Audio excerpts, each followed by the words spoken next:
할 내용이 방사선에 대한 얘기를 하려고 해요. 방사선. 네. 많이 들어봤죠? 네. 후쿠시마라고 한 일본에 네. 원자력 발전소가 있었는데 12년 전이죠. 그때 지진 때문에 그 원자력 발전소가 완전히 습격할 수도 있어요. 그런데 거기서 이제 그 우라늄이라고 하는 원자력 발전소에 연료가 있어요. 우라늄이라고 하는 건데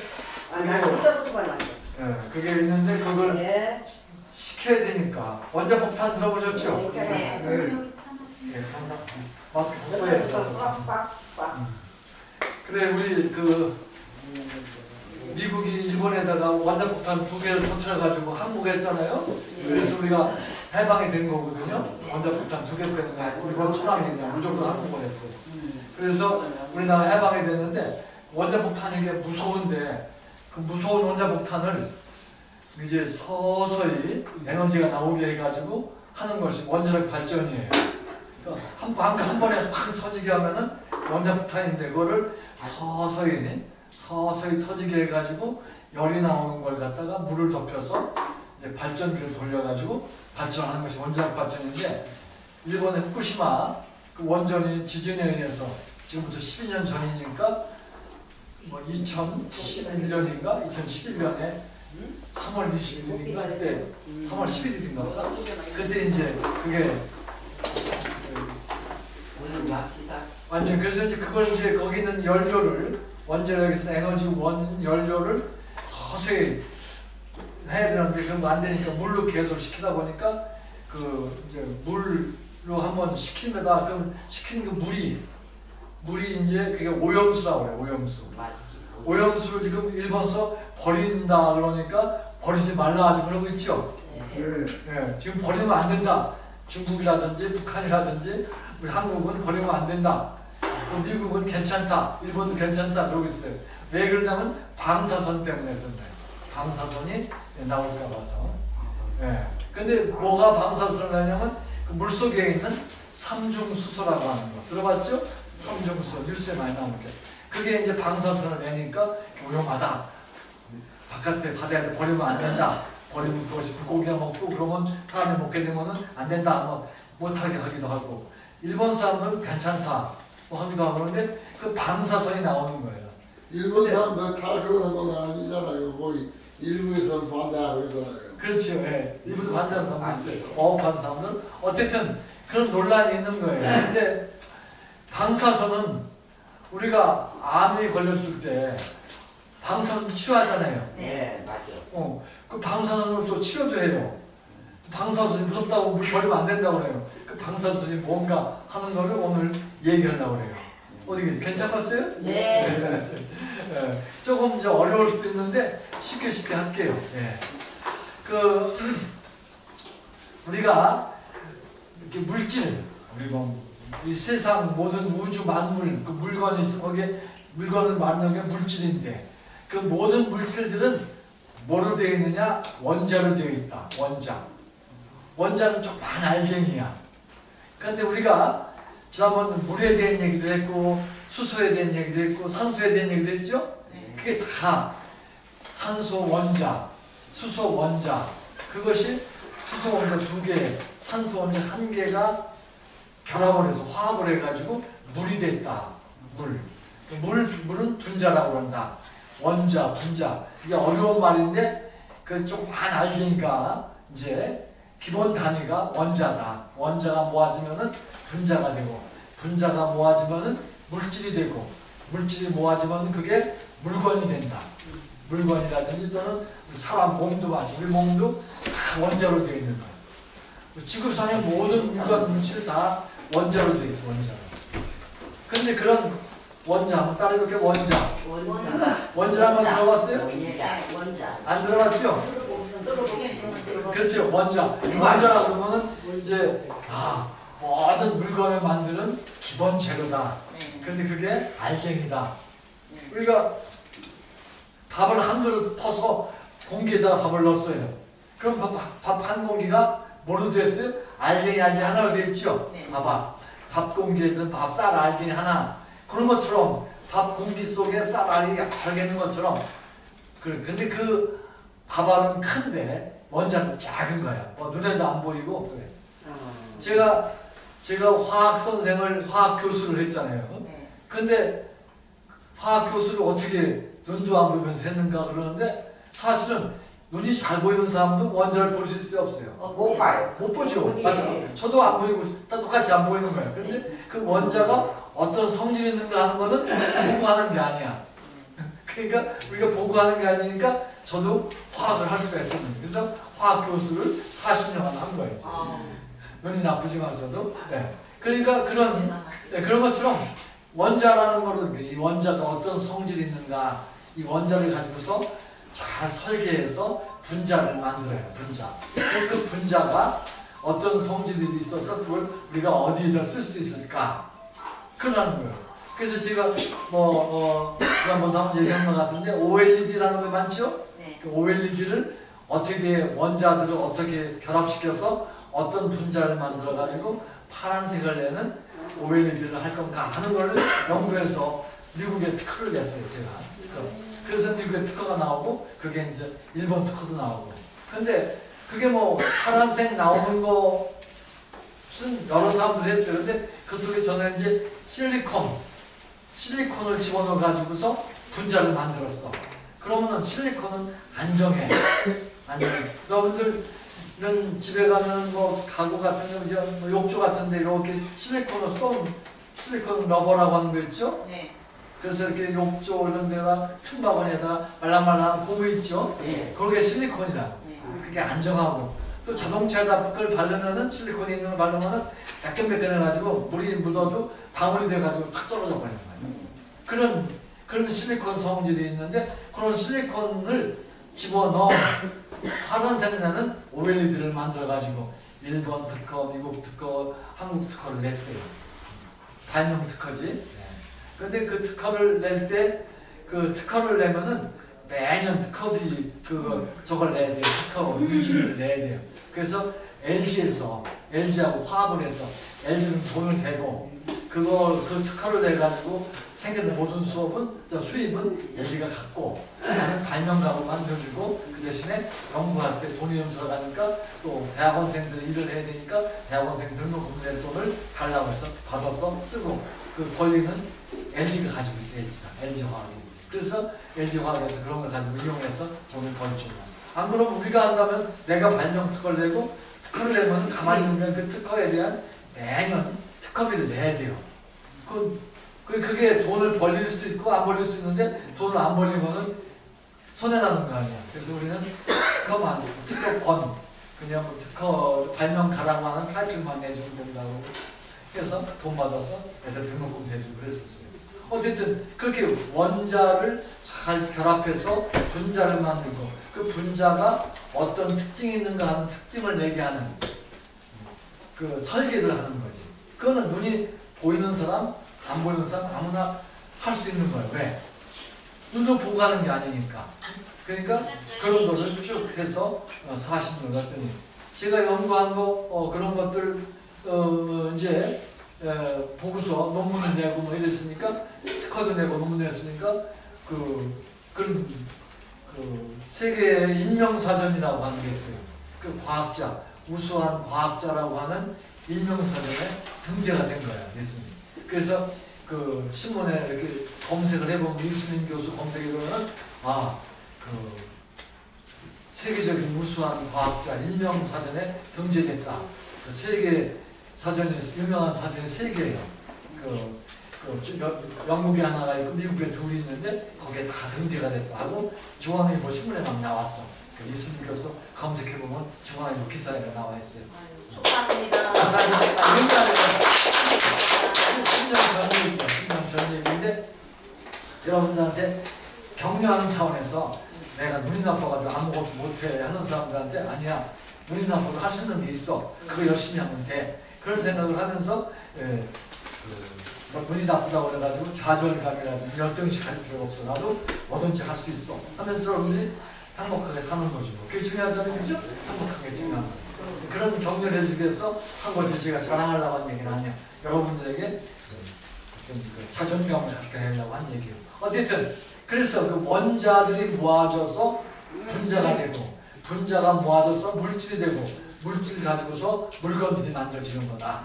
그렇게 하면 되는 거예요. 한번 해볼게요. 원자, 원자, 분자, 분자, 물질. 그래가지고 어떤 물건이라든지 사람이라든지 또는 나무라든지 식물이라든지 또 무슨 뭐 아메바라든지 뭐 이게 다 원자로 되어 있는 거예요. 원자로 다 되어 있는 거예요. 근데 원자는 조그만 알갱이인데 그 알갱이 속에 세 가지 물질이 있어. 원자 속에 세 가지 원소가 있는 거야. 세 가지 물질이 뭐냐면 그 원자 핵이라는 게 있어. 그 다음에 전자가 있어. 전자.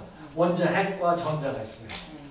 그 원자 핵은 지구와 똑같아 모양이. 그리고 달이 지구 주위를 돌잖아요. 달처럼 전자가 원자 주위를 돌고 있어. 궤도에서. 그러니까 이게 둘러싸이는 거야. 궤도에서. 그러니까 원자의 구조는 핵과 그 주위에 전자로 둘러싸여 있다. 그게 이제 원자의 특징이야. 근데 핵에는 양성자와 중성자가 있어. 그러니까 양성자는 마이너스가 있는데 플러스를 띤 알갱이고, 그러니까 원자도 알갱이인데 그 알갱이를 만드는 그 밑감도 또 알갱이로 되는데 핵이 또 있어. 핵 속에는 양성자 알갱이하고 중성자, 플러스를 띄지 않은 마이너스를 띄지 않은 중성자 알갱이들이 있어요.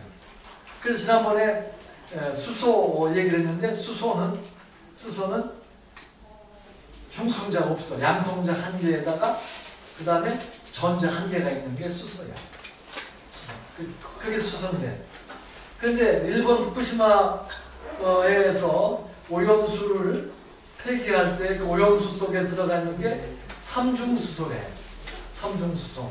그건 뭐냐 그러면은 핵에 양성자 한 개에 중성자 두 개가 있고 전자가 한 개가 있는 물질이 삼중수소야. 따라해볼까요? 삼중수소. 따라해볼까요? 삼중수소. 네, 몰라도 돼. 잊어먹어도 되니까. 근데 삼중수소라는 것을 이제 오염수 속에 들어있는 거를 바다에다 버리겠다는 거야. 그러면 그 삼중수소 속에 있는 수소는 어떤 성질이냐? 방사선을 내는 물질이야. 방사선. 방사선이 나오면은 그 방사선이 그 우리 몸을 해롭게 할 수 있어요. 많이 쪼이면은 그 암이 걸릴 수도 있고 뭐 파괴가 될 수 있고 그래요. 그래서 원자력 발전소를 만들지 말자. 탈원전 하는 것들은 그런 원자력 발전소에서 폐기물 버릴 때 방사선이 나오는 폐기물이 있어서 그것을 우리 몸에 쪼인다든가 먹는다든가 하면은 우리 몸에 병이 생긴다. 위험하다. 죽을 수 있다. 그래서 방사선 나오는 원자력 발전은 만들지 말아라. 그것이 탈원전이야. 그런데 또 이제 원자력 발전 만들지 않은 사람들은 그런 방사선도 양이 많을 때 위험하지 양이 조금만 문제가 없다. 방사선도. 왜냐하면은 우리가 원자력 발전소 가 아니더라도 그 자연 방사선이라고 해요. 그냥 원자력 발전소에서 나오는 그러한 방사선이 아니더라도 우리 주위에 라돈이라고 하는 기체가 있어요. 공기 중에 라돈. 거기서도 방사선이 나와요. 또 콘크리트에서도 방사선이 나와요. 또 태양에서도 방사선이 나와요. 그걸 자연 방사선이라고 하는 거예요. 자연 방사선은 우리가 계속 쪼이고 있는 거야. 그런데 그 양이 많지 않기 때문에 방사선을 쪼여도 별 문제가 없는 거지.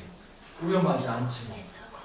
그런데 너무 많이 쏘이면 그것도 위험하니까 조금만 쏘여라 뭐 이런 얘기도 있는데 그래서 뭐 저런 얘기들이 쭉 있는데 하여튼 방사선이 자연에서 나오는 게 있고 또 그렇게 인공 방사선이라고 또 하는 거예요.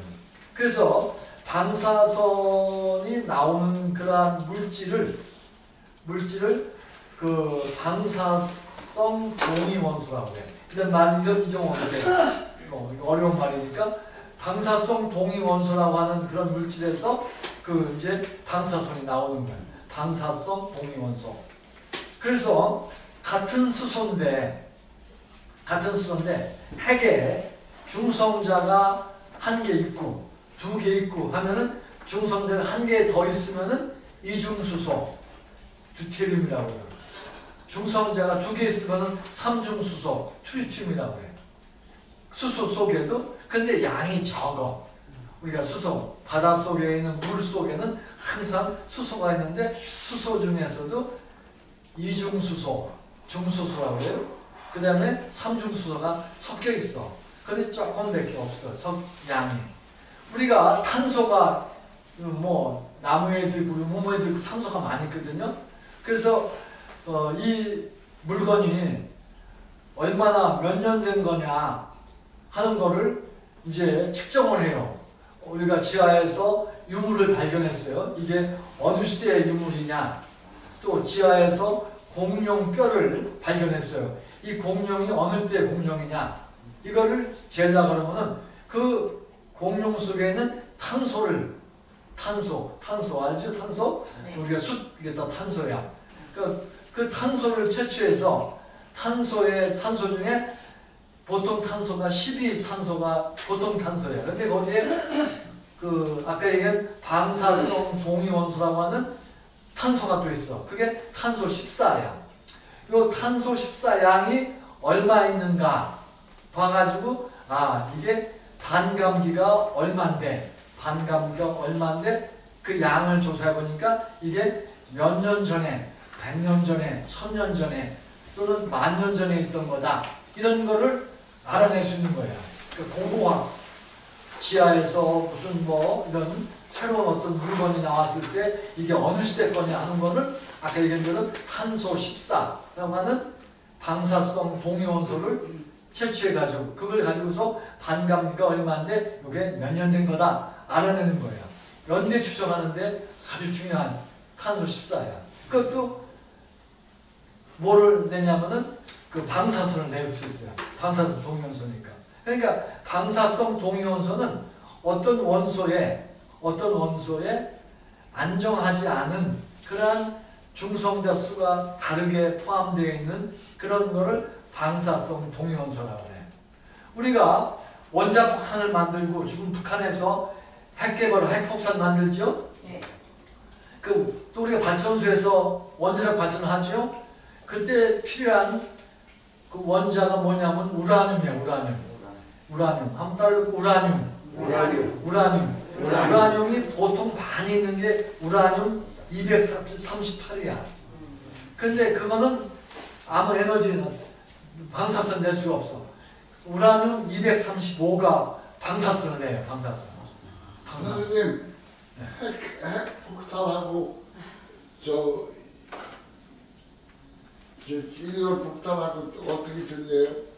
이런 폭탄하고 핵폭탄하고 이런 폭탄은 그냥 폭탄하는데 아까 얘기했는데 우라늄 235를 쓴 것은 핵폭탄이라고 해요. 그거는 그냥 일반 폭탄은 그냥 핵은 가만히 있어. 그냥 그 물질이 갑자기 주로 질소라든지 이런 물질이 들어있어요. 폭탄에. 그것이 열에 의해서 불꽃에 의해서 타게 되면은 갑자기 부피가 커져. 열도 나오고 부피도 커지면서 폭발을 하는 거예요. 그게 보통 폭탄이야. 그런데 핵폭탄은 아까 얘기한 원자 핵이 분열하면서 방사선을 내면서 터지는 거야. 그거는 보통 폭탄보다 엄청나게 높은 열도 내고 폭발력도 있는 거예요. 그래서 그게 우라늄 235라는 그런 물질이 그런 거예요. 그러니까 원자력 발전에 쓰는 연료도 그렇고 그거는 핵이 붕괴를 하는 거야. 핵이 분열을 하면서 에너지와 빛을 내요. 그때 에너지와 빛은 뭐가 내냐면 아까 얘기한 방사선이 그렇게 하는 거예요. 방사선이. 원자탄하고 핵폭탄하고 똑같은 어떻게 틀려? 똑같은 거예요. 똑같은 거요? 네, 원자폭탄이 핵폭탄이에요. 근데 핵폭탄은 더 무서워하잖아요. 원자폭탄이 근데 이제 원자폭탄보다 이제 더 무서운 폭탄이 있는데 그게 수소폭탄이라는 거예요. 수소폭탄. 핵폭탄이 원자폭탄이에요. 그 원자로 북한에서 만드는 핵 요즘에 만들어가지고 실험하잖아요. 요즘은 안 하는데 그전에 했잖아요. 자기들 핵을 얼마나 가지고 있다고 막 그러면서 우리한테 겁주고 있는데 그게 다 뭐로 만든 거냐면 우라늄 235를. 그러니까 보통 옥천에도 우라늄 광산이 있어요. 근데 북한에도 우라늄 광산이 많죠. 거기에 보면 대부분의 우라늄은 238짜리야. 그 속에 조금 아주 미량 235가 섞여 있어요. 그거를 분리해내는 거야. 원심 분리라고 해가지고 분리해내는 거야.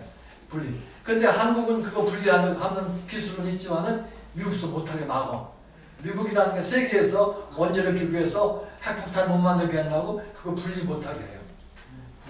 어쨌든 그런 우라늄 235가 대전에도 그 저기 원자력 연구소라고 있죠? 네. 그 유성구에 네. 가보셨어요? 아니, 가보진 않았어요. 들었죠? 네. 거기도 이제 원자로가 있어. 그 원자력 발전을 한 건 아니지만 원자로가 있어가지고 우라늄 235 가지고서 그걸 분열시키는데 서서히 분열시키게 해가지고서 폭탄이 아니라 그러면서 거기서 방사선 나오게 하는 거지. 그 방사선을 나온 방사선 이용하는 거예요. 그 방사선은 우리가 여러 가지 또 방사성 동위원소를 만들 수 있는 거예요. 그래서 그 나오는 방사선이 두 가지가 있어요. 입자형이 있고 빛형이 있어요. 빛. 그 전자파형, 빛형. 그래서 알파 입자가 나와. 알파 입자. 그게 방사선의 하나야. 그 알파 입자는 헬륨하고 비슷해. 헬륨. 1번이 수소, 2번이 헬륨이야. 헬륨에는 양성자가 2개, 중성자가 2개 있는 그런 것이 헬륨이거든. 헬륨 가스는 우리가 뭐 풍선 같은 거 거기다 집어넣으면 쫙 하늘로 올라가는 풍선 있죠? 옛날에는 수소가스를 넣었는데 지금은 그 수소 불에 타서 위험하니까 헬륨을 넣어. 헬륨 안 타니까. 헬륨가스 넣어가지고 풍선에 넣으면 그냥 하늘로 올라가는 거예요. 그래서 풍선 하늘로 올라가고 우리가 입으로 불어가지고는 풍선이 하늘로 올라가지 않아요. 땅에 떨어져. 땅에 떨어져. 그런데 헬륨가스 넣으면 확 올라가. 그래서 애들이 헬륨가스 넣어가지고 풍선을 하늘에 띄우고 그러잖아요. 그죠? 네. 그리고 기구 같은 거, 그것도 헬륨가스를 이용해서 옛날 수소가스 쓰다가 그게 터져가지고 위험했는데 그래서 헬륨가스로 공중에 뜨는 기구를 만들어. 기구 타보셨어요? 못 타보셨죠? 기구 타고 공중에 올라가기도 하는데 어쨌든 그런 헬륨가스가 있어요. 어쨌든 그런데 그러나 이제 우리가 지금 얘기하는 그 뭐 방사선을 내고 있는 그런 물질을 방사성 동위원소라고 한다. 그리고 수소에는 중수소와 삼중수소가 방사성 동위원소고 탄소는 14가 방사성 동위원소다. 그러니까 우라늄은 235가 방사성 동위원소인데 거기서 내는 그 물질들이 아까 얘기한 알파선, 베타선, 그리고 중성자선 세 가지가 입자성 방사선이에요. 그리고 또 빛같이 나오는 것은 감마선과 X선이 있어요. 감마선, X선. 그것도 이제 감마선, X선도 방사선이야. 방사선. 그런데 그거는 입자성 방사선이 아니고 빛형 방사선. 전자파적 방사선이야. 그래서 전자파는 그런 감마선, X선만 있는 게 아니라 그게 다 전자파로 되어 있어요. 전자파. 네. 그 빛으로, 전자파는 빛이요. 전자기파라고 다 빛이요. 그러니까 자외선, 적외선, 가시광선, X선, 감마선 이런 게 있는데 그게 다 전자파. 그게 다 우리가 빛을 나. 그러니까 가시광선은 우리가 빛이 보이는 빛이 전기를 켜면 빛이 보이잖아요. 그 빛이 여기 뭐 약시들은 다 빛이 켜졌는지 안 켜졌는지 되게 알잖아요, 그죠? 그 빛이 그게 가시광선이에요. 그런데 자외선이 있어요. 자외선은 보이지 않아. 자외선. 그러니까 빨주, 노초, 파남보가 거기 있는데 가시광선에 그러니까 자외선은 보라색보다 더 파장이 짧은 거야. 그리고 적외선은 빨강색보다 더 파장이 긴 거야. 파장이 제일 긴 것은 전자파 중에서 라디오파라는 거야. 라디오는 우리가 들을 수 있잖아요. 수신기로. 그 라디오파가 방송국에서 방출하면은 우리 라디오에 와가지고 그것이 이제 입력이 돼가지고 방송이 되는 거예요. 그 라디오파. 그거는 그 파장이 1m쯤 돼. 길어. 1m. 그 다음에 조금 더 짧은 것들이 이제 집에서 쓰고 있는 그 뭐죠? 그 전자파로 하는 음식물 덮이는 거 있죠? 예. 그걸 뭐라고 그래요? 전자레인지. 전자레인지라고 하죠? 네. 그런 그것도 전자파인데 그것도 파장이 좀 더 짧아졌어. 라디오파보다는. 근데 점점점 파장이 짧아지면은 에너지가 점점 커져. 파장이 짧으면은 에너지가 작아. 그러니까 우리가 쓰고 있는 휴대폰이라든지 우리가 듣고 있는 라디오라든지 그런 것들은 파장이 상당히 길어서 그렇게 몸에 해롭지는 않아. 그래도 많이 쏘이면 좋지가 않지 뭐. 근데 사람들이 막 겁을 내요. 요거 전자파가 나오니까 휴대폰 이불에다 놓고 요 위에다가 놓고서 잠자지 말아라. 거기서 전자파가 나오니까 머리나 다 그렇게 얘기하죠. 나올 수가 있긴 있어요. 그러나 그게 많이 쏘이면 좋을 건 없어. 그러니까 그렇게 얘기를 하는데 조금 쏘였다고 큰일 나는 건 아니야. 왜? 파장이 길어서 에너지가 작아서. 근데 점점 파장이 점점 이제 짧아지기 시작해서 이제 보이는 빛이 되는 거야. 파장이 더 짧아지면은 자외선이 돼, 자외선. 자외선 에너지가 가시방수보다 높아. 그래서 일기예보 할 때 자외선 주의보를 내리죠. 오늘은 자외선이 많으니까 밖에 나가지 마시고 나갈 때는 선크림을 바르고 나가세요. 그럼 나오죠? 네. 자외선은 그만큼 에너지가 좀 커. 에너지가 커. 그래서 좀 해로울 수가 있어. 눈에 쪼인다든가 몸에 자외선 많이 쪼이면 피부암에 걸릴 수가 있으니까 조심하라고 하는 뜻이야. 근데 그거 한두 번 쐈다고 그렇게 하는 건 아니고 또 아무나 자외선 쏘였다고 또 암 걸리는 게 아니야. 어떤 사람의 자외선에 쏘이면은 암 걸릴 사람이 또 있어요. 근데 내가 빈지 아닌지 모르니까 조심하는 거지. 자외선 쏘였다고 다 암 걸리는 건 아니야. 근데 우리들한테 그 과학을 모르는 사람들한테 얘기를 할 때 들으면은 굉장히 무섭고 위험한 것 같아. 그죠? 근데 그렇게 무섭고 위험한 건 아니야. 그러니까 태양에서 늘 자외선이 나오고 있어도 늘 쏘여도 뭐 암 걸린 사람도 있고 안 걸린 사람도 있고 그러니까 그렇게 무서운 건 아닌데 좀 겁을 주긴 해요. 그래도 뭐 조심하긴 하는 것도 좋지만은 너무 조심을 하되 무서워할 필요는 없는 거예요. 그러니까 자외선이 그만큼 좀 에너지가 큰 거예요. 그래서 자외선 지수가 얼마니까 오늘은 자외선 주의보를 내려서 밖에 나갈 때는 꼭 선크림을 바르고 나가세요. 이렇게 얘기를 나올 때는 바르는 게 좋지 뭐. 조심하는 거니까. 근데 안 바르고 나갔다고 해서 암 걸리는 건 아니야. 암 걸리니까 걱정을 많이 하는데 그렇게 걱정을 너무 하지 마. 과학을 모르는 사람은 괜히 방송에서 얘기하고 신문에서 얘기하면 막 겁나는 거야. 무서운 거야. 근데 자외선보다 에너지가 좀 더 큰 게 파장이 점점 짧아지고 파장이 점점 짧아지면 에너지가 큰 거야. 더 짧아지는 게 뭐냐면 X선이야. 그 X선은 에너지가 더 커. 자외선보다. 자외선 주의보가 나오는데 X선은 자외선보다 더 무서워 안 무서워? 에너지가 더 커졌으니까 더 나쁜 거죠. 그죠?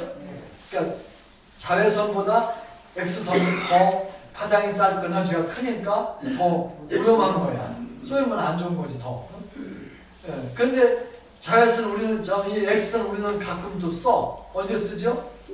건강검진할 때, 그죠? 네.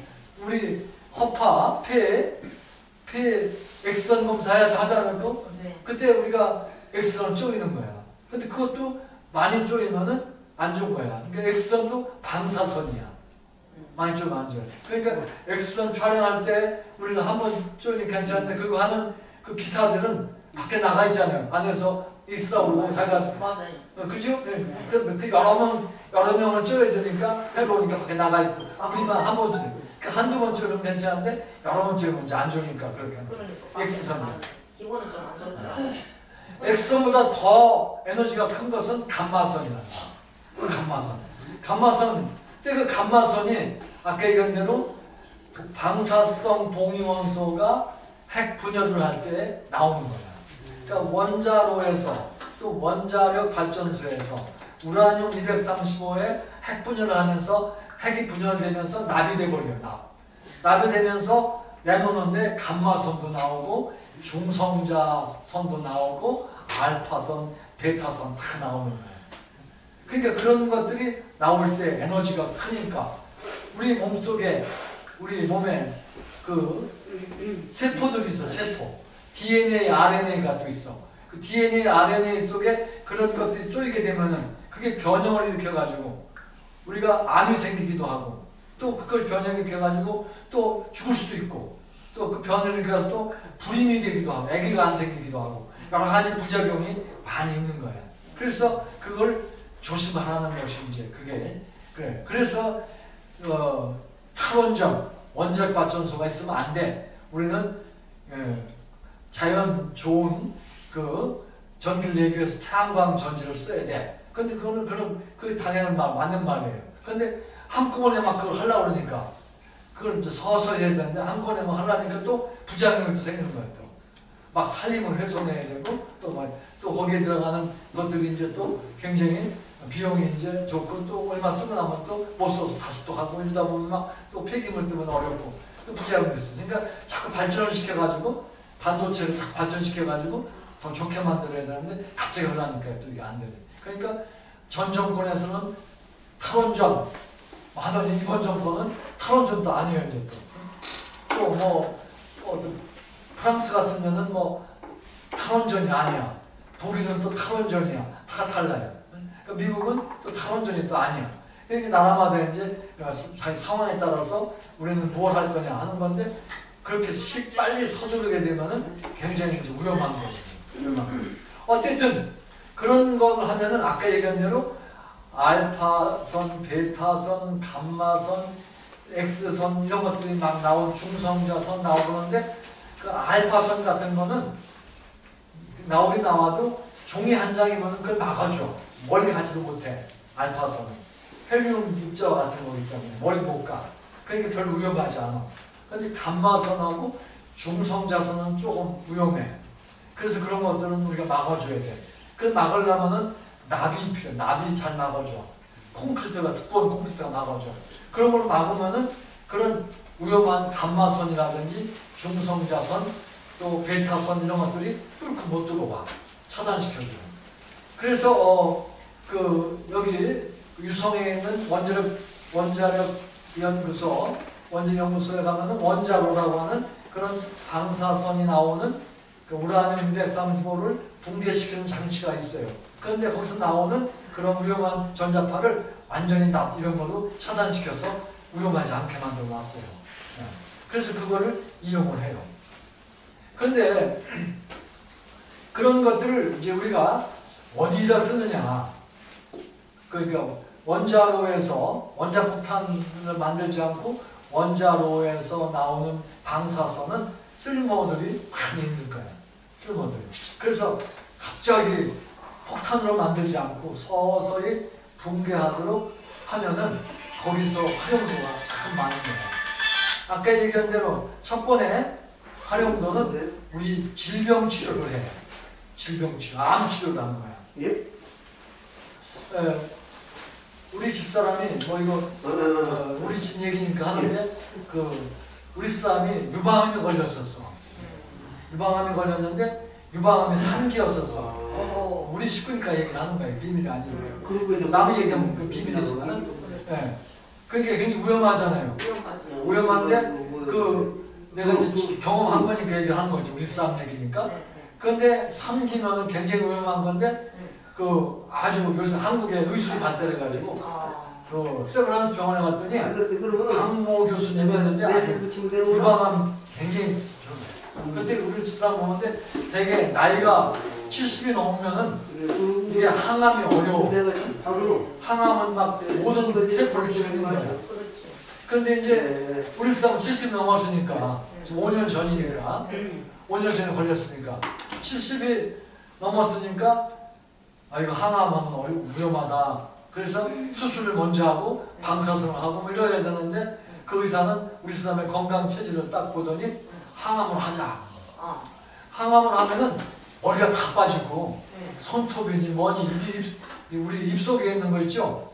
그러니까 세포가 우리 입속에 있는 세포가 빨리빨리 분할을 해. 그러니까 입에 무슨 상처가 있어도 금방 낫죠? 왜냐면 새로운 세포가 막 나오니까. 손톱은 계속 자라잖아요. 새로운 세포가 막 나오니까. 그리고 머리도 계속 자라나잖아요. 그 새로운 세포가 막 나오는 거예요. 그러니까 새로 나온 세포들, 암세포와 똑같이 새로 나온 세포들을 다 죽여버리는 거예요. 그러니까 방사선 하기 전에 항암을 먹게 되면 그런 우리 몸에서 꼭 필요한 세포도 죽이고 그 다음에 암세포도 죽이고 그러는 거예요. 그러니까 보통 그러면 항암 주사를 맞든지 항암약을 먹든지 되게 하면 몇 번 해요? 4번 해, 4번. 4번. 그러니까 왜 한꺼번에 여러 번 하면 한 번 하고서 이제 좀 쉬었다가 두 번째 하고 또 쉬었다가 세 번째 하고 쉬었다가 네 번째 쉬었다 이렇게 해야지 한 번에 하면 죽으니까. 조금씩 한 4번 나눠서 적당히 회복되고 나면 3주 후에 또 한 번 하고 또 회복되고 나면 또 3주 후에 또 하고. 근데 그거 한 번 맞으면은 머리도 빠지고 밥맛도 없고 힘도 빠지고 다 죽어나는 거예요. 그 4번을 했는데 8번을 하려면 8번. 보통 사람보다. 그러니까 3기니까. 그러니까 3기라는 뜻은 뭐냐 그러면 유방에 생긴 암이 전이가 됐어. 어디로? 임파선으로. 그러면 그러니까 이걸 막 이걸 4번 하고서 또 다시 또 4번을 해. 4번 하면서 이제 뭐냐면 그 암세포를 우리가 이제 조직 검사를 할 때 거기에 있는 DNA를 잘 봐가지고 이 암세포가 어떤 성질이나 잘 조사를 해요. 그래서 이 암세포의 DNA는 그러니까 우리가 암이 걸리면은 그 암 걸린 부분을 떼어내서 조사하는 거죠. DNA를 이제 조사를 해보니까 이 암세포를 죽이는 표적치료제라고 그래요. 표적치료 들어봤어요? 표적치료제. 그거는 항암은 모든 세포를 다 죽여. 표적치료는 그 암세포만 죽이는 거야. 그러니까 조직 검사해가지고 거기 나온 그 DNA를 조사해봐가지고 그거 죽이는 약이 개발된 거야. 그거는 그 세포만 죽이니까 다른 세포는 이상이 없어. 그걸 표적치료라고 그래. 표적치료를 시키는 거예요. 그것도 표적치료는 그게 다른 세포를 죽이는 게 아니니까 항암하면서 조금씩 여러 번 놓는 거예요. 표적은 막 한 10몇 번씩 놔야 돼요. 표적 주사를. 근데 두 번째 항암을 했어요. 그렇게 하고 났는데 그 의사가 나한테 얘기를 하더라고. 참 잘 됐어요. 그러니까 암 치료도 하기 전이야. 항암하는 중인데 참 다행이에요. 그래. 지금 항암해가지고 지금 죽으려고 하고 있는데 밥도 못 먹고 지금 막 그냥 힘이 빠져가지고 머리도 탁 빠져가지고 밖에 나가면 그냥 창피하고 막 이러니까 모자 쓰고 다니고 이러는 상황이고 나 걷기도 많이 하고 그랬는데 걷기도 못하고 그런 상황인데 그런데 참 잘 됐네요. 그래. 무슨 얘기인가 했더니 거기 조직세포 속에서 꺼낸 암세포의 DNA를 봤더니 그 DNA를 죽일 수 있는 표적 치료약이 개발된 거래. 그 다행이잖아요, 그죠? 네. 그래서 그걸 하면은 안 돼요. 그래가지고 항암하면서 암세포가 있던 부분에다가 표시를 해놓더라고. 표시를 바깥에다가 여기가 암세포가 있던 곳, 암에 그 딱딱한 암이 만져보면 그 속에 암이 세포가 있거든요. 암 걸리면 그러니까 여러분들 가슴 이렇게 만져봐야 돼. 혹시 생겼나 맞지겠나? 그럼 거기다가 모무리가 있으면은 병원을 가봐야 돼. 자꾸 만져보고서. 그런데 뭐 나이가 먹은 그가 만져보고서는 신경 안 쓰잖아요. 그런데 그래도 항상 가슴을 만져가면서 뭐가 알갱이가 있나 없나 봐야 돼. 그 알갱이가 있었는 걸 못 봤지. 건강 검진할 때 아는 거죠. 네. 그래가지고 그 부분에다가 표시를 해놓더라고요. 이제. 그래가지고 8번 항암하고 표적도 하고 났는데 이제 사진을 찍어보더니 암세포가 다 없어졌다는 거예요. 그래도 수술은 표시해놓은 데다가 하더라고. 떼어내더니 떼어내는지 수술을 다 떼어냈어. 수술을 해서. 근데 표시한 부분에 있는 모든 조직을 다 떼어낸 거지. 임파선도 3개가 있다고 하더니 수술하면서 이렇게 4개를 떼어낸 거예요. 떼어내가지고 암세포를 조사해보니까 암세포가 하나도 없는 거예요. 그래서 이게 무슨 암인가 뜯어내서 정확히 봐야 되는데 수술하고 나서 그걸 못하는 거예요. 암세포가 없으니까. 그러고 났는데 그러니까 암세포가 항암으로서 없어졌고 또 그 부분을 다 떼어냈으니까 전혀 뭐 없는 거죠. 그런데도 불구하고 또 방사선을 하라는 거야. 아이고. 방사선을 하루에 한 번씩 쪼여야 돼. 그 한꺼번에 많이 쪼이면은 몸에 해로우니까. 그러니까 방사선 아까 얘기한 대로 감마선이라든지 X선 또 이런 것들이 방사선인데 그것들을 잘 이제 그 우라늄이 아니고 이제 코발트라든지 구리 뭐 이런 것들을 잘 이제 거기다가 그 방사성 동위원소를 만들어. 그리고 그거를 잘 쪼이는데 다 연구해가지고 조사를 많이 해서 동물 시험도 하고 사람 시험도 해가지고 요 정도 쪼이는 거는 크게 해롭지 않다 하는 것이 증명된 그러한 그 아까 얘기하는 그 방사선을 찾아내가지고 그것만 쪼이는 거야. 그것도 나이가 먹을수록 그 암이 걸릴 확률이 적다며요. 그렇죠. 근데 이제 왜냐하면은 암도 세포니까 세포 분열을 하는데 암 세포가 나이가 들면 들수록 암 세포도 그렇고 보통 세포도 그렇고 분열을 많이 안 해, 덜 해. 나이가 먹을수록 젊으면 팍 분열을 하죠. 그러니까 내가 40대에 암이 걸렸다 그러면은 막 분열을 많이 해가지고 굉장히 위험해. 근데 90 넘어서 걸리면은 놔둬도 돼. 그 암세포도 우리 몸세포가 분열을 적게 놓은 것처럼 별 안 하니까 괜히 수술해가지고 어렵지 않게 90 넘어서 이어령 박사라고 알죠? 예. 이어령 박사. 예. 그분도 암세포 발에 90 넘어서 생겼어. 아. 근데 나 수술 안 한다고 그냥 죽는다. 그냥 돌아가셨어요. 근데 그 딸이 암이 걸려가지고 일찍 죽었어. 알죠? 예. 딸이 이제 암이 걸리는 바람에 예. 그 이제 딸이 목사가 됐어. 목사가 돼가지고 아버지를 전도를 했어. 그래서 아버지도 예수 믿게 됐어요. 처음에는 예수 안 믿었었는데 이어령 교수가 예수 믿고 그래가지고 지성과 영성이라는 책도 썼어요. 그래가지고 예수 믿다가 90 넘어서 젊은 나이에 내 딸도 죽었는데 내가 뭐 암치료 뭘 하냐고 90이나 넘었는데 해가지고 작년인가 돌아가셨죠, 그죠? 네. 그런데 그렇게 아까 말씀하신 대로 암세포 분열이 나이가 먹으면 늦게 되고 그리고 어떤 사람은 뭐 암세포가 암이다 나왔는데 보니까 하나도 아프지도 않고 그냥 하다가 뭐 연속극도 뭐 또 야구 경기도 참 좋아하고 야구 중계방송 많이 듣던데 조사해 보니까 암이 걸렸는데 사기야. 근데 하나도 고생 안 했어. 나이가 많으신 분인데 그럼 그냥 돌아가셨어요. 그러니까 암 걸려가지고 막 고생하고 막 이러지도 않고 그냥 나이가 많으니까 그냥 돌아가시는 경우도 있죠. 그런 경우도 있고 또 어떤 경우는 뭐 이건 치료하면 잘 될 거다 하면서 치료받아가지고 더 오래 사시는 분도 계시고 또 치료해가지고 제가 지금 오늘 양궁 입고 온 거 아시죠? 왜 양궁 입고 온 줄 알아요? 오늘 우리 교회에 집사님이 81살 접신 집사님이 혈액암이 걸리셔가지고 돌아가셨어. 오늘 장례식을 치렀어요.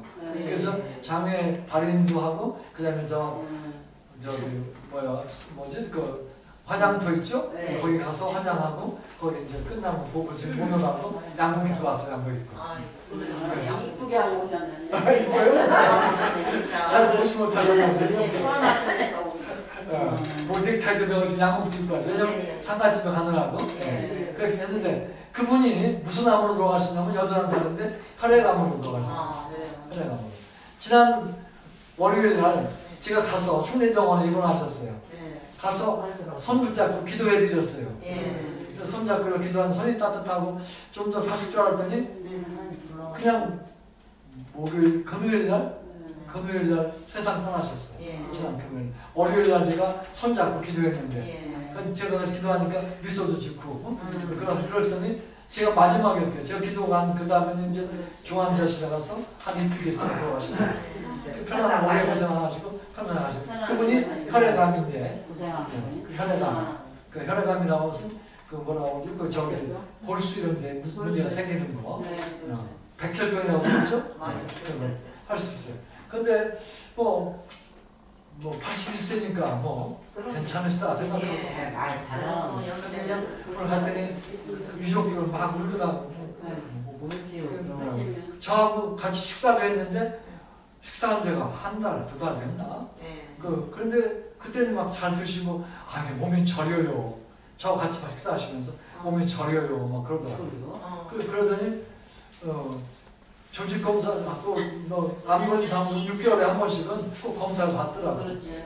하니까 또 그 골수에 뭐가 이상이 있는가 보라고 하더니 그냥 회복이 안 되고 돌아가신 거예요.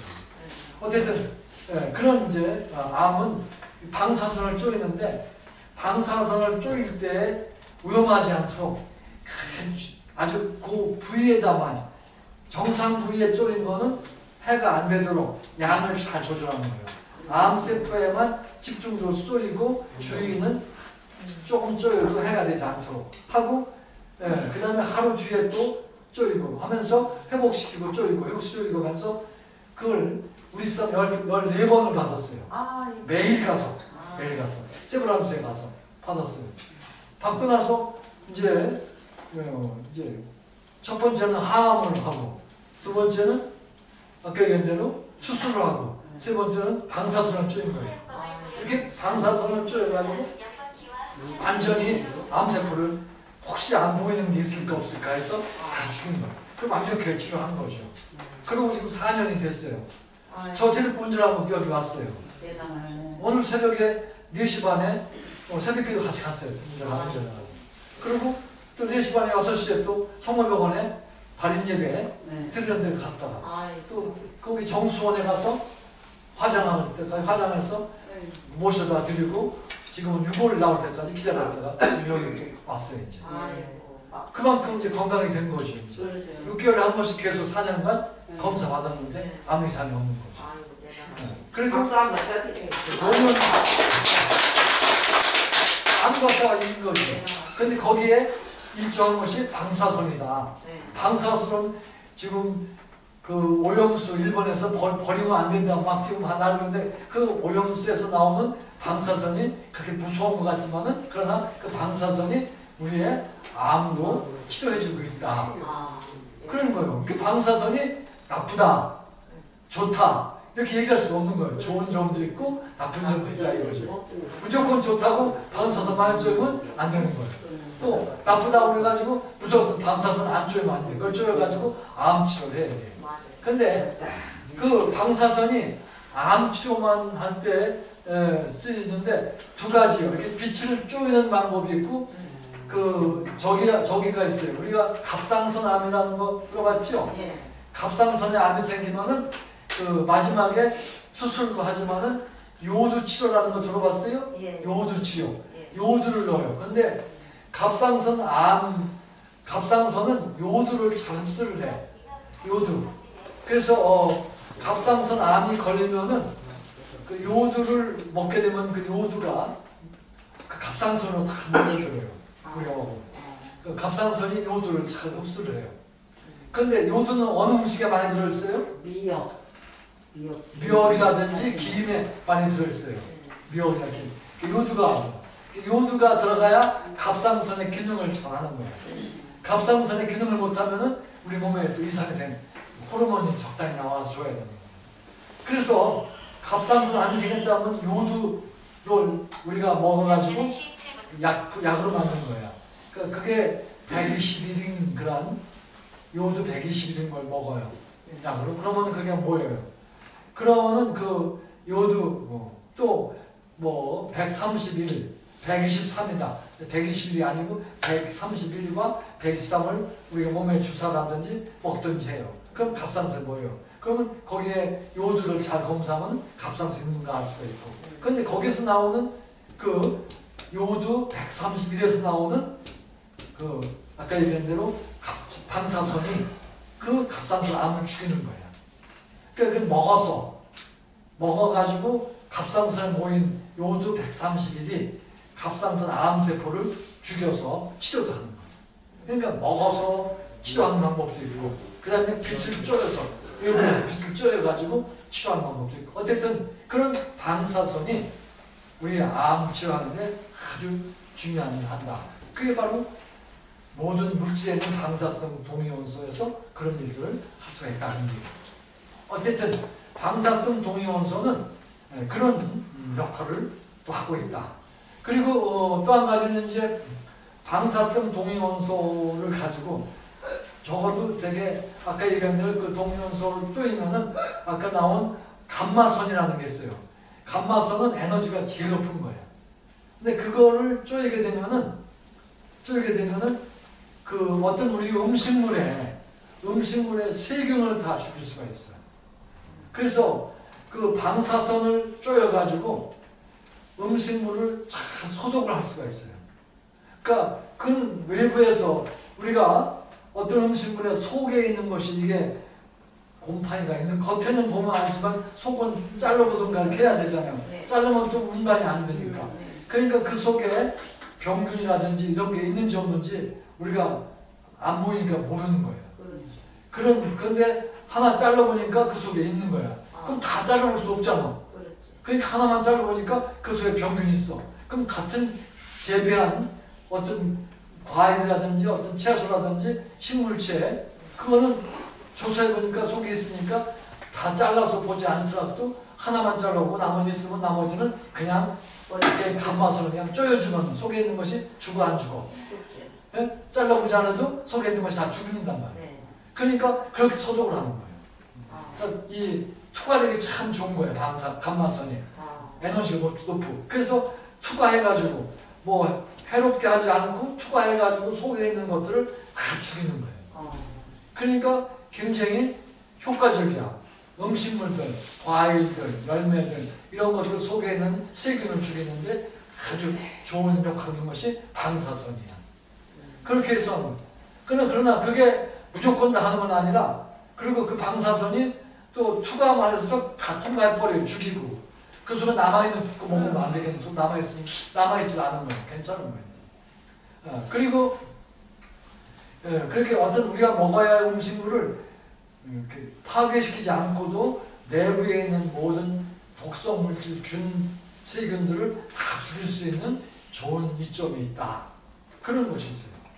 또 방사선이 그 속에 들어가가지고 무슨 물질이 있는가 없는가 분석을 하는 거예요. 또 아까 얘기한 대로 방사선이 연대를 추정해. 카본, 탄소, 식사는 이게 몇 년 된 거다. 이게 100만 년 된 거다. 이게 5만 년 된 거다.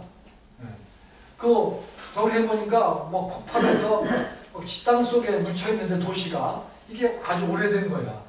보니까 이거 얼마 된 건가 하는 걸 그 속에 있는 물질 속에 탄소가 있으면은 탄소 식사를 이용해가지고 이게 몇 년 전에 화산이 터져가지고 이 도시를 다 덮어가지고 이 도시가 뭐 1000년 동안, 2000년 동안 도시가 땅속에 있었다. 이렇게 알아내는 거죠. 우리가 유물이라고 이것은 고구려 시대에 만들었던 유물이다. 이것도 알 수 있는 거고. 그런 연대 추정도 할 수 있는 거고. 그러니까 방사선이 파괴를 시키지 않고 비파괴로 속에 있는 특성이라든지 연대 이런 것들을 정확히 추정할 수가 있다. 우리 좋은 보물이 나왔는데 이 보물이 몇 년 된 건가 깨보면 안 되잖아. 깨보면 보물이 없어지니까. 깨지 않고도 그대로 우리가 그걸 이용해서 방사선을 써가지고서 연대를 알아내는 거죠. 얼마나 방사선이 고맙고 좋은 건지 몰라요. 그리고 또 한 가지 우리가 집에 보일러 시설을 요즘에 하잖아요.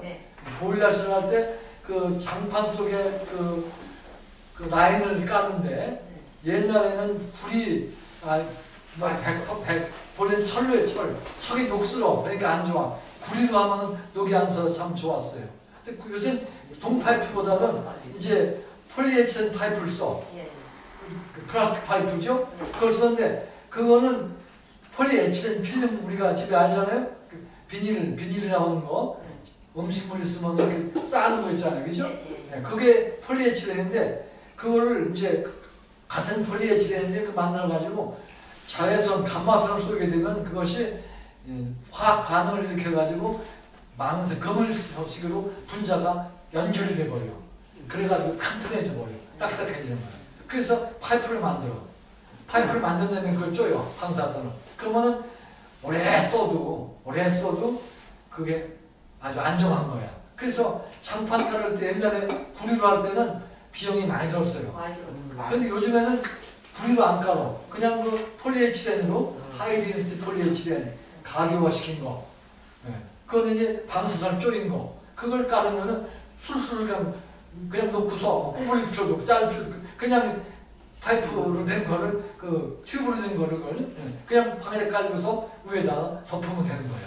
그러니까 쉽게 하는 거지. 그런 좋은 재질을 만들 수가 있는 거예요. 항상. 그러니까 그 화학적으로도 그렇게 편리하게 장판의 온도를 할 파이프를 할 수 있는 그런 좋은 재질을 만들 수 있는 거예요. 또 요즘에 지금 북한에서 이렇게 막 원자폭탄 만들고 막 이렇게 한다고 그러는데 북한은 이제 아까 얘기한 우라늄 135로 이제 235로 핵폭탄을 만들고 또 그런 우라늄 가지고 하게 되면 또 플루토늄이라는 게 나와요. 플루토늄으로도 또 그게 또 핵물질이야. 그 폭발력이 있는 거야. 그래서 미국의 그 나가사키 히로시마에 원자폭탄을 터뜨렸는데 두 개를 터뜨렸는데 하나는 아까 우라늄 235, 하나는 플루토늄 두 개를 터뜨렸어요.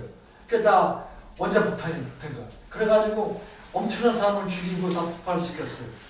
왜냐면 핵폭탄이 폭발하면서 에너지가 보통 폭탄은 그냥 핵이 분열하는 것이 아니고 그냥 분자가 분열을 하면서 폭발을 하는 거니까 에너지가 작은데 핵이 분열하면서 그게 하니까 굉장히 큰 에너지가 나오는 거예요. 그리고 원자력 잠수함이라든지 이런 건 핵이 분열하는 거예요. 그 에너지가 큰 거예요. 에너지가 폭발을 하니까 이게 건물들이 다 부서지고 건물에 쌓여가지고 죽기도 하고 거기서 나오는 아까 얘기한 대로 방사선에 노출돼가지고 죽기도 하고 폭발되니까 이게 그러니까 핵의 우력이 막 나온 거지. 그런데 이제 그 원자폭탄은 핵이 분열할 때 나오는 에너지야. 그런데 핵이 또 두 핵이 융합하면서 에너지가 나와. 그거를 수소폭탄이라고 해. 핵이 융합하면서 나오는 그 수소폭탄은 뭐로 만드느냐? 아까 얘기한 삼중수소. 어디서 나와요? 삼중수소는 이제 우리 물속에 바닷물 속에 조금은 들어있어. 조금은 들어있는데 그 원자력 발전을 하면서 우라늄이 폭발하면서 그 이제 분열하면서 생긴 에너지를 받게 되고 빛을 받게 되면은 거기 나오는 알파선, 감마선 이런 선을 받게 되면은 보통 수소가 그게 중수소가 되기도 하고 삼중수소가 되기도 하는 거예요. 그럼 그냥 수소는 안정해. 근데 이중수소, 삼중수소는 방사능이 있어. 그 방사성 동용소가 돼. 그 다음에 또 방사선을 낼 수 있는 거야. 근데 그 삼중수소는 방사선을 낼 수 있는데 그거는 무슨 일 핵이 안정된 게 아니라 불안정해. 핵이 분열할 수 있거나 핵이 융합할 수가 있어. 그런데 삼중수소로 되어 있는 수소는 핵을 융합시킬 수가 있어. 그러니까 수소와 수소를 결합시켜가지고 헬륨을 만들어줘. 헬륨. 그러니까 삼중수소가 헬륨을 만들면서 에너지를 내. 그것이 엄청난 에너지를 내는 거야.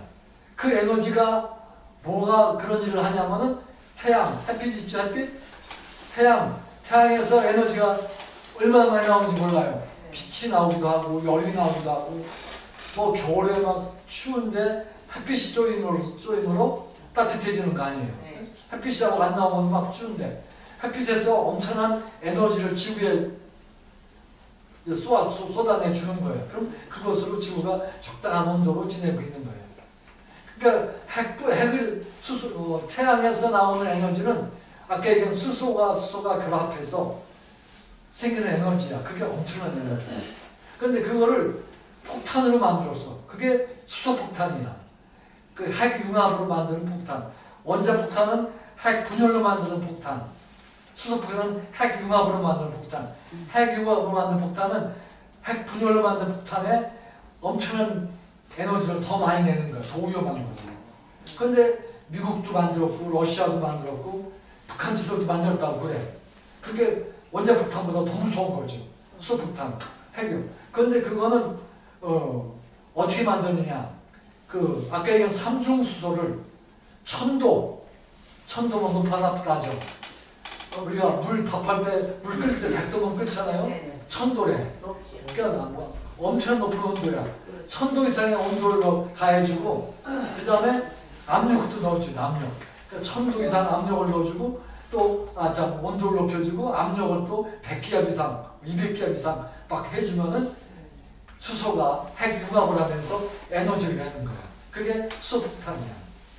그럼 수소폭탄을 만들려면은 1000도 이상 온도가 나올 수 있는 거를 미리 해줘야 돼. 그냥 원자폭탄은 그냥 원자폭탄에 핵 분열할 수 있는 만큼 에너지를 또 넣어줘야 되고, 보통 폭탄은 화약을 넣어서 또 폭탄이 되게끔 만들어주는 거예요. 근데 그게 에너지가 다 높아져.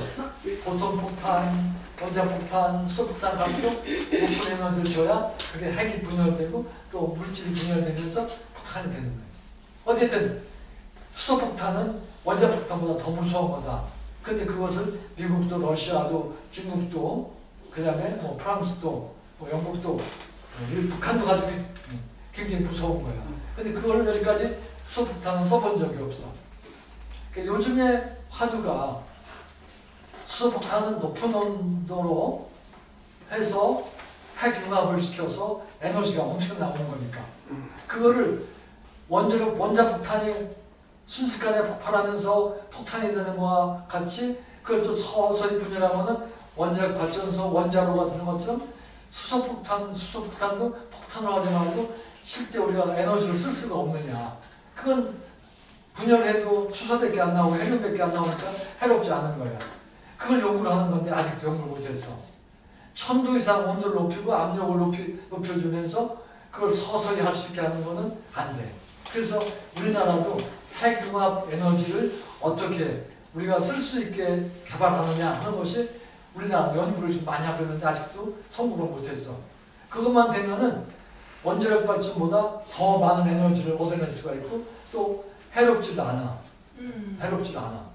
그 폐기물이 적어. 핵융합은 우라늄은 납이 나오고 뭐 여러 가지가 나오는데 이 핵융합은 그런 폐기물이 없어. 수소로 하는 거니까. 그게 삼중수소 가지고 하는 거야. 삼중수소 가지고 높은 에너지를 높은 온도를 넣어줘가지고 하는 거야. 그래서 대부분 수소폭탄 만들 때는 원자폭탄을 폭발시켜가지고 높은 에너지를 만들어내. 그러면서 수소를 융합시켜. 그러니까 원자폭탄과 수소를 같이 쓰면은 수소폭탄이 되는 거야. 그러니까 지금 미국이나 러시아가 개발한 수소폭탄은 원자폭탄을 폭발하면서 나오는 에너지로 핵융합을 시켜서 수소폭탄을 만들어내는 거지. 그래서 폭탄을 만들어나가지고 가지고 있어요. 그거 한방 떨어뜨리면 서울이 순식간에 없어져 버려요. 그렇게 무서운 거예요. 그거를 이제 지금 다 가지고 있어요. 러시아나 미국이나. 근데 우리나라는 그런 게 없어. 그러니까 아주 어려워. 미국말 들으면 러시아 사람들이 너 죽이려고 그래. 한국 사람들한테는 그렇게 협박을 해. 요새 뭐 한국이 미국하고 가까워지니까 중국하고 러시아가 한국한테 뭐라고 해. 그럼 우리가 또 러시아, 중국말 듣다 보면 또 미국이 또 싫어해. 그러니까 이게 가운데 껴가지고 어려워. 그러니까 한국도 핵무장을 하자 막 이렇게 나와. 그런데 핵무장을 할 수가 없어. 국제 원자력 경기에서 못하게 해요. 핵이 자꾸 늘어나면은 세계가 다 없어져 버리니까. 전쟁이 났다 보면 큰일 나는 거야. 그러니까 러시아가 우크라이나한테 여덟 까불지 말고 조용히 해서 안 그러면 우리가 핵폭탄 쓸 거야. 그러면은 나토라든지 불란사라든지 독일 이런 데서 그럼 우리 것도 쏠 거야 하면 이거 큰일 나는 거예요. 그럼 뭐 다 세계가 아니라 불바다가 되는 거죠. 이게 지금 만든 원자탄이 많이 했기 때문에 그래서 서로 협박만 하지 쏘지는 안 할 거야. 그래서 이거 안 그러면 쏠 거야. 너 항복해. 휴전협정을 하는데 유리하게 협정을 해. 휴전협정을 이러면서 지금 우크라이나하고 러시아하고 다투고 있는 거예요. 어쨌든 이런 상황에 한국도 미국하고 중국하고 지금 조금 사이가 안 좋은데 왜냐하면 중국이 워낙 기술이 발전을 했어. 미국을 따라가려고 해. 그러니까 미국이 무서워. 그러니까 중국한테 압력을 얻는 거야. 그리고 그 기술이 다 미국 기술이 다 중국으로 간 거야. 기술이 다 미국 기술이 다 미국에서 기술 개발했는데 중국으로 다 넘어간 거야. 그게 불법적으로든지 정당화든지 이렇게 가가지고 중국 기술이 높아진 거예요. 한국 기술도 우리가 개발한 기술이지만은 미국 기술을 잘 가지고 갖다 썼기 때문에 삼성이 기술이 반도체 기술이 미국 기술 때문에 한국 반도체를 했다고 그래가지고 삼성한테 미국에서 벌금을 때렸어. 미국 기업에다가 주라고. 지금 그런 상황이에요. 몇천억을 내놓으라 이거예요. 미국에다. 그러니까 이게 세계가 이렇게 어려운 거예요. 세계는 정말 우리가 서로 화합하고 이러지 않으면 이게 보통 힘든 게 아니에요. 어쨌든 그렇게 수소폭탄이 그렇게 무서운 폭탄이다. 그런데 수소폭탄이나 원자폭탄을 터뜨리면 그게 막 폭발하고 파괴하고 에너지가 막 열이 나오고 막 빛이 나오고 이러면서 건물이 무너지고 화재가 나오고 이러면서 터지는 거예요. 근데 더 무서운 거는 중성자탄이라는 거예요. 들어봤어요? 중성자탄이 또 있어. 그러니까 첫째가 원자폭탄, 두 번째가 수소폭탄, 세 번째가 중성자폭탄, 중성자탄이라는 게 있어요.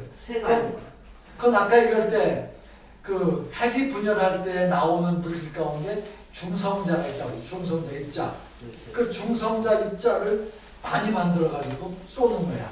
그러면 중성자 입자는 이렇게 콘크리트나 이런 데를 파괴시키지 않고 빛만, 중성자 입자만, 빛이 입자만 들어가는 거야.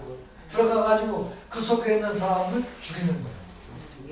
그러니까 중성자탄을 쏘면은 자동차 속에 있는 사람은 자동차는 갖다 없고 속에 사람만 죽이는 거예요.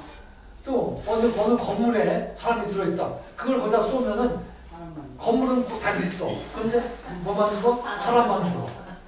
그러니까 그걸 쏘게 되면은 사람만 죽이지 물건은 쓸 수 있어 없어? 있죠. 그러니까 얼마나 좋아. 사람만 죽이니까. 그게 중성자탄이야. 그걸 만들다 해보세요 지금. 그러니까 그거 지금 확실하게 지금 만드셨다고 하는지 모르는데 개발 중이고 그래. 만드실 거야 아마. 그런 중성자탄은 더 무서운 거야. 그걸 쏘고 나면은 그냥 자료를 다 거기 있는 물건을 다 갖다 쓸 수 있는 좋은 점이 있는 거야. 탱크에다 쐈다. 그럼 탱크는 내꺼가 되고 사람만 죽는 거야. 어떤 건물에 쐈다. 사람만 죽이고 건물은 내꺼가 되는 거야. 그런 게. 만약에 서울에다 쐈다. 서울은 사람은 다 죽고 서울 걸 다 가져가 버리는 거야. 그러니까 그런 사람들이 가지러 가면 되겠네. 그러니까 자꾸 무기가 발달을 개발을 하는 거예요. 그럼 중성자탄, 핵폭탄, 또 수소폭탄 이건 다 방사성, 동위원소 이런 것들에 의해서 만들어지는 거다. 무서운 시대가 된 거예요. 그런 무기들이 발전하면 굉장히 어렵다. 그런 얘기예요. 네, 그런데 아까 얘기한 우리가 일본에서 후쿠시마에 있는 그 물을 바다에 7월부터 내가 보낸다는 거야. 근데 그 물에 아까 얘기한 대로 삼중수소가 있어. 근데 그게 이제 바다에 들어오면은 고기들이 먹고 그 먹은 고기들을 사람이 잡아먹으면은 그 나쁘지 않겠느냐 하는 것이 지금 걱정거리인데 환경단체들이 그렇게 얘기를 해. 그런데 과학자들은 괜찮다고 그래. 양이 많지 않기 때문에 괜찮다고 해. 왜냐면 자연에서도 많이 방사선이 나오는데 거기서 나온 방사선도 괜찮다고 그래. 근데 아까 얘기한 대로 그린피스라고 그래. 환경단체들이야. 또 우리나라도 환경단체들이 많아. 거기는 이제 자꾸 더 과장해서 그걸 못하게 해요. 옛날에 광우병 파동 있었죠? 네. 미국에서 소고기 먹으면 네. 광우병 걸린다. 소고기 수입하지 말라. 네. 우리가 미국 가서 살다가 와서 미국 소고기 많이 먹고 한국 왔거든요. 근데 그거 먹으면 안 된다고 그러니까 이게 뭐 어떻게 해? 이게 근데 지금 소고기 수입하죠? 네. 광우병 많이 먹었죠? 몇 년 됐어요? 그렇죠. 오래됐지. 한 10년 넘었지. 이명박 대통령 되니까 네. 광우 걸렸어 안 걸렸어? 안 걸렸어. 아직 안 걸렸잖아요. 그러니까 걸릴 수도 있긴 있어. 그런데 아직 안 걸렸어. 그 걸릴 수 없다는 건 있긴 있는데 그게 많지 않은 거지. 그러니까 너무 겁내지 말아라. 겁내지 말아라. 그런데 지금 일본에서 방류하는 그 폐기물에 삼중수소가 있는데 그 삼중수소가 위험하긴 한데 양이 많지 않으면 괜찮다. 그런 얘기인데 양이 많지 않은지 우리가 어떻게 아느냐. 그리고 또 거기에 삼중수만 있는 게 아니라 그 속에 또 다른 또 방사성 동요소도 또 있을 거다 하는 것이 환경단체들의 얘기야. 그런데 그래서 일본이나 미국은 괜찮다. 한국에서도 연구팀, 연구원들은 거기에 연구한 사람도 괜찮다고 그랬어요. 그러나 환경단체들은 안 된다. 그러기는 우리는 뭘 믿어야 되는가? 우리만 지금 애매해. 환경단체 말을 믿어야 할지, 그 연구소에서 하는 말을 믿어야 할지 알 수가 없어. 그러나 어쨌든 그래도 안 먹은 게 좋죠. 조심하는 게 좋지요, 그렇죠? 네, 조심하는 게 좋은데 너무 그것 때문에 국가가 일본하고 막 원수 적대가 되는 것도 안 되고 또 그렇게 해서 또 확 일본한테 해라 할 수도 없는 거고 지금 애매한 것이 외교예요, 외교. 그러니까 너무너무 애써 어떻게 해야 될지 몰라서 지금 대통령이 누군가 그죠? 지금 고생들 하고 있는데 어쨌든 과학과 현실과 과학에 대한 해석이 다양하다. 이런 거는 여러분들이 알고 그래서 과학이라고 하는 것은 통계적으로 하는 거야. 통계적으로. 확실하지 않다. 과학도. 통계적이다. 그래서 과학을 뭐라고 그러냐면 불확정성 원리, 하이젠berg라는 사람이 불확정성 원리, 확실하지 않다. 불확실하지 않는 것이 하이젠berg가 한 이론인데 거기에다가 맞춰야 될 것 같다. 그래서 이번 시간 마치도록 하죠. 예. 뭐 질문 있으면 하세요. 질문? 질문 없어요? 네. 또는 방사선을 얘기해. 방사선 어디서 나오느냐? 방사성 동위원소지. 방사성 동위원소는 어디서 만들어내느냐? 원자로에서 만들어낸다. 그래서 그것이 우리 몸에 치료로 쓰는 것도 만들 수가 있고 무기로도 만들 수가 있다. 네? 무기로 만드는 것은 우라늄 235다. 그리고 치료로 쓰는 것들은 이제 뭐 요드라든지 또 불이라든지 코발트라든지 그런 것들은 치료로 쓰는 것도 만들 수 있다. 그 치료로 쓰는 것은 무조건 하는 게 아니라 많이 연구를 해서 몸에 위험하지 않도록 하고 만들어진 거다. 네, 마치겠습니다.